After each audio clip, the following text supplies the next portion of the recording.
আজি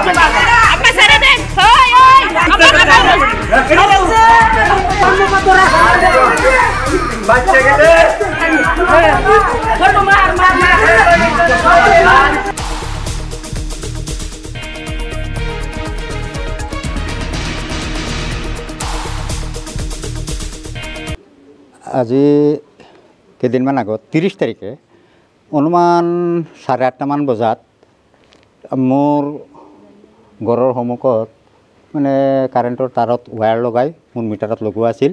এই ৱায়াৰটো গাড়ীত লগাই ছিঙি লৈ গৈ আছে। পিছফালৰ পৰা মই ঘৰৰ ভিতৰত বাৰান্দাৰ পৰাই মাতিছোঁ, এইটো কি কৰিলি, মোৰ ৱায়াৰটো কিয় ছিগিলি, লাইটৰ ব্যৱস্থা ক'ৰ পৰা কৰিম, মোৰ ল'ৰাটো ঘৰত নাই।